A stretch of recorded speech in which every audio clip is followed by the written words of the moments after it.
Minha gente querida, muito bem-vindos a todos, muita paz, muita alegria por estarmos juntos mais uma vez. E vamos começar com o livro Espiritualidade e Vida, do Haroldo Dutra Dias, que diz: o minuto que corre hoje é o minuto sublime na evolução do teu espírito. O tempo é agora, né? Agora é o momento da gente evoluir.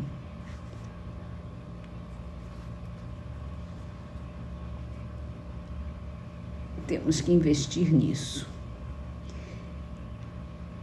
Ficar esperando para depois, que a gente não chega, depois nunca chega. Então vamos para o Livro dos Espíritos. No Livro dos Espíritos, a gente vai iniciar um novo item que vai falar, são perguntas sobre dupla vista. Mas antes de ler sobre a dupla vista, essas perguntas, vamos ler o resumo que ele dá sobre isso, para entender melhor, para quando a gente lê as perguntas já sabe do que se trata. A emancipação da alma se verifica às vezes no estado de vigília e produz o fenômeno conhecido pelo nome de segunda vista ou dupla vista, que é a faculdade graças à qual quem a possui vê, ouve e sente, além dos limites dos sentidos humanos. Percebe o que existe até onde a alma estende a sua ação. Por assim dizer, vê através da vista ordinária e como por uma espécie de miragem.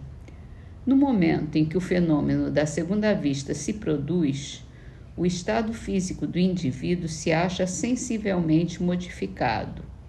O olhar apresenta alguma coisa de vago. Ele olha sem ver. Toda a sua fisionomia reflete como que uma exaltação. Nota-se que os órgãos visuais se conservam alheios aos fenômenos pelo fato de a visão persistir, apesar da oclusão dos olhos. Aos dotados desta faculdade, ela se afigura tão natural como a que temos todos de ver. Consideram-na um atributo de seus próprios seres que em nada lhes parecem excepcionais. De ordinário, o esquecimento se segue a essa lucidez passageira, cuja lembrança se torna cada vez mais vaga e acaba por desaparecer como se fosse um sonho. O poder da vista dupla varia, indo desde a sensação confusa até a percepção clara e nítida das coisas presentes ou ausentes. Quando rudimentar, confere a certas pessoas o tato, a perspicácia, uma certa segurança nos atos, a que se pode dar o qualificativo de precisão de golpe da vista moral. Um pouco mais desenvolvida, desperta os pressentimentos. Mais desenvolvida ainda, mostra os acontecimentos que deram ou estão para se dar. O sonambulismo natural e artificial, o êxtase e a dupla vista são efeitos vários ou de modalidades diversas de uma mesma causa. Esses fenômenos, como sonhos, estão na ordem da natureza, tal a razão pela qual têm existido em todos os tempos. A história mostra que foram sempre conhecidos e até explorados desde a mais remota antiguidade, e neles se nos depara a explicação de uma imensidade de fatos que os preconceitos fizeram fossem tidos como sobrenaturais. Bom, eu nunca li nada sobre isso, não sei o que dizer, a não ser o que já está escrito aqui, né? E não é bem uma vidência, né? Porque a vidência, o médium vê o espírito, ele tem uma percepção do mundo espiritual. Aqui é um pouco diferente, ele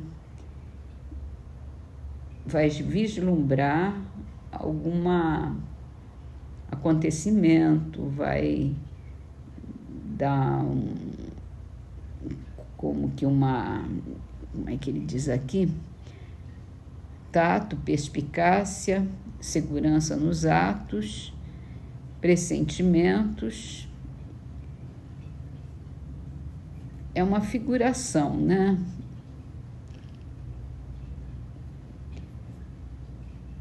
Então é isso. Então, a partir de amanhã, a gente volta para as perguntas e vamos ver o que mais ele fala sobre a dupla vista.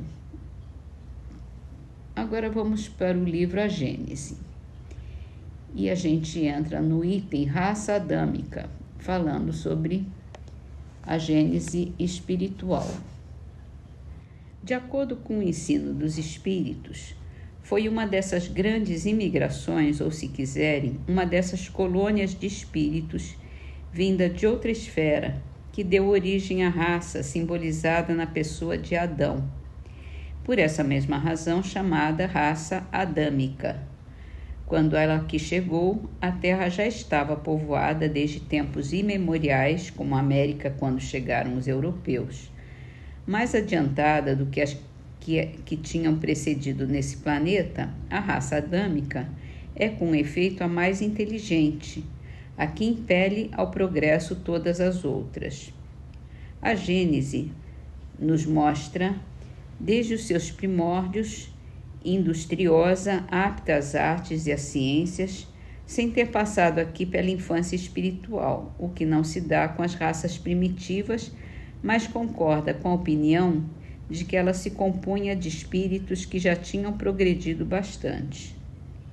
Tudo prova que a raça adâmica não é antiga na Terra e nada se opõe a que seja considerada como habitando este globo desde apenas alguns milhares de anos, o que não estaria em contradição nem com os fatos geológicos, nem com as observações antropológicas. Antes, tende a confirmá-las. No estado atual dos conhecimentos, não é admissível a doutrina segundo a qual todo o gênero humano procede de uma individualidade única, de há 6.000 anos somente a esta parte. Tomadas a ordem física e a ordem moral, as considerações que a contradizem se resumem no seguinte. Do ponto de vista fisiológico, algumas raças apresentam características particulares que não permitem que se lhes assinale uma origem comum. Há diferenças que evidentemente não são simples efeitos do clima, pois que os brancos que se reproduzem nos países dos negros não se tornam negros e reciprocamente. O ardor do sol tosta e brune a epiderme, porém nunca transformou um branco em negro, nem lhe achatou o nariz ou mudou a forma dos traços da fisionomia. Sabe-se hoje que a cor do negro provém de um tecido especial subcutâneo, peculiar à espécie. Aqui tem uma nota da editora dizendo que a pele é idêntica em todos os grupos étnicos humanos. A gente sabe que é a melanina, né, que é maior em quem tem a pele escura. Varia de acordo com o DNA de cada indivíduo. Há, pois, que se considerar as raças negras, as mongólicas, as caucásicas, como tendo origem própria, como tendo nascido simultânea ou sucessivamente em diversas partes do globo. O cruzamento delas produziu as raças mistas secundárias.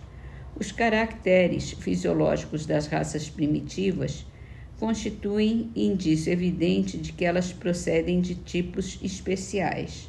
As mesmas considerações se aplicam, consequentemente, tanto aos homens quanto aos animais, no que concerne à pluralidade dos troncos. Adão e seus descendentes são apresentados na Gênese como homens sobremaneira inteligentes, pois que desde a segunda geração constroem cidades, cultivam a terra, trabalham os metais. São rápidos e duradouros seus progressos nas artes e nas ciências. Não se conceberia, portanto, que esse tronco tenha tido como ramos numerosos povos tão atrasados, de inteligência tão rudimentar que ainda em nossos dias tenham perdido todos os traços e até a menor lembrança do que faziam seus pais. Tão radical diferença nas aptidões intelectuais e no desenvolvimento moral atesta com evidência não menor uma diferença de origem. Então a gente continua esse item amanhã para terminar esse capítulo. E aqui ele deixa claro que existiram várias raças provenientes, não é bem raça não, espíritos que migraram para a Terra, vindos de outras esferas, de outros planetas. E aqui a gente pode até citar também os egípcios, que foi uma raça bastante diferente, adiantada. O pessoal da Atlântida, que também saiu do mapa, né? Não existe mais, se extinguiu. E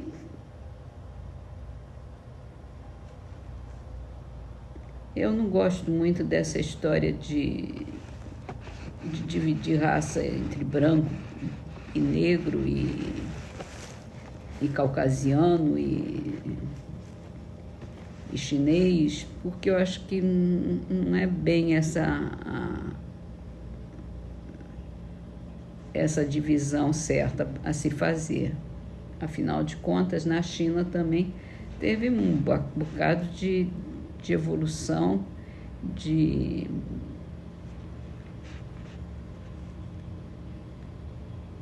foi uma civilização bastante progressiva também.